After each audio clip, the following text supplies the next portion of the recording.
What's up guys, Chigs here from Chigs Tech Reviews.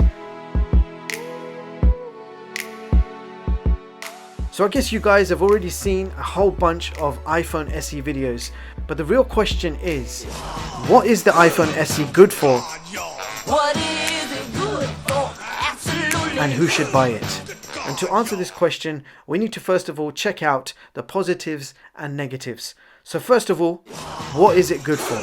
Well, it's compact in size, 4.7-inch display, 7.3 millimeters thick and weighs only 148 grams. So that means it's easy to use with one hand and you're less likely to drop it, and it will fit in any pocket without weighing you down. So what else is good? You got Apple's most powerful chip, the A13. The pricing is quite attractive, £400 for a brand new iPhone model, which is very rare. You've got great cameras for photos and videos, and you can shoot 4K at 60 frames per second with optical image stabilization. You also get a fast Touch ID and the very latest version of iOS. So those were kind of the main positives. Now let's look at the negatives. Now the camera has no night mode at all. So even though the processing chip can handle it, Apple decided that you are not getting night mode in the iPhone SE. Now the second and the most major negative is the battery life. You have around 1800 milliamp hour battery, which is very small, but what actually affects the battery life the most? That is the question. I've seen so many videos of people playing games and making the battery look a lot worse than it actually is. This iPhone, although has the power to play any game from the Apple App Store, it's definitely not designed as a gaming phone. You will not look at the iPhone SE and think to yourself, I can't wait to pick that up and play some games on that tiny screen. So it's not ideal smartphone to play games in the first place. It's not been marketed as a gaming device. Instead, it actually looks like it's been marketed as an old school device. So how does the battery life last in each scenario? Well, I ran multiple tests starting with a full 100% battery, and I was able to play Call of Duty Mobile for around 2.5 hours before the battery got to 0%.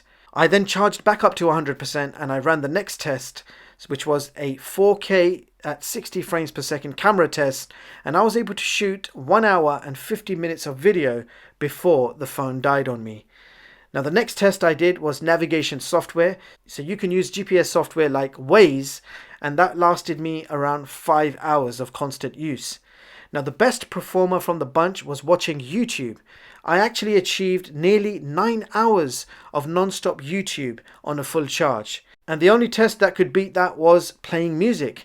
So I played music on speaker on medium volume, and I was able to play music non-stop for 36 hours. Now I also did a fast charge test. So I used the fast charger that came with my iPhone 11 Pro Max, and after 30 minutes the iPhone SE was at 57%, but the total charge time to get to 100% was 1 hour and 47 minutes. So nearly 2 hours to charge that tiny 1900 milliamp hour battery. So I wasn't too impressed with the fast charging capabilities of this phone. So very interesting results for the iPhone SE. It means if you're considering to buy this smartphone, you need to be someone who does not play games at all. You need to be someone who uses a camera occasionally. So pull out the SE, snap a few pics and videos, no problem.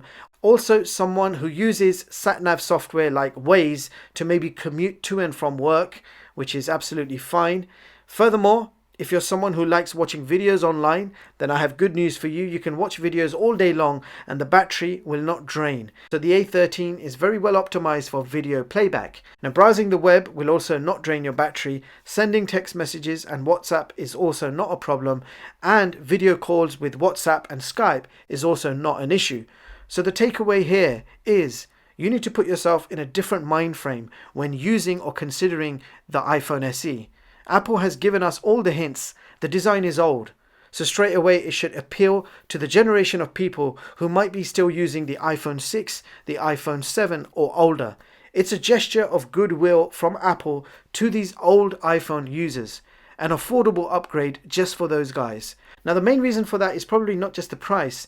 It's the fact that it looks familiar to them, so the same old school design that they're used to, plus spruced up colors. So you got a very nice red, white and black. So you're getting power, features and camera for only $460. Seems like fair play to me. Also, there are many people out there who rely on iOS as it's super easy and user-friendly to use. Someone with no technical knowledge can pick up an iPhone and within a few minutes will be able to do many things with it. You have your average consumer who plays games, enjoys the latest and greatest tech, and then you have the modest consumer who nobody talks about, a completely different category of people. This iPhone is brilliant upgrade for the modest consumer, the person who never plays games. You get the best A13 power, great camera, compact smartphone, used with one hand, great for watching videos, web browsing and video chatting. Now for us tech lovers, this smartphone ticks some of the boxes but leaves you underwhelmed with the design and the battery department. But it looks like Apple's aim was something else with the iPhone SE. Apple is targeting the people who we tech YouTubers no longer think about. So bottom line, for $400 you get the most powerful iPhone chip in the world, a battery life that suits the lifestyle of a modest consumer, and that will last them easily a full day. So just for a day I became a modest consumer and I was able to achieve 9 hours and 17 minutes of on-screen time doing the following: 5 hours of YouTube, 2 hours of web browsing, 1 hour of WhatsApping, 30 minutes of Waze GPS navigating, 15 minutes of shooting 4K video, and a handful of other tasks including phone calls. And after that I still had a 15% battery left. So not bad at all. So how many of you out there would actually use this iPhone SE based on the facts you have learnt from this video? Let me know in the comments below. This concludes my iPhone SE investigation. I skipped the unboxing and camera tests and decided this video would be more beneficial to the people. But I hope you guys found it useful. Meanwhile, thank you so much for watching and I'll see you guys in the next one.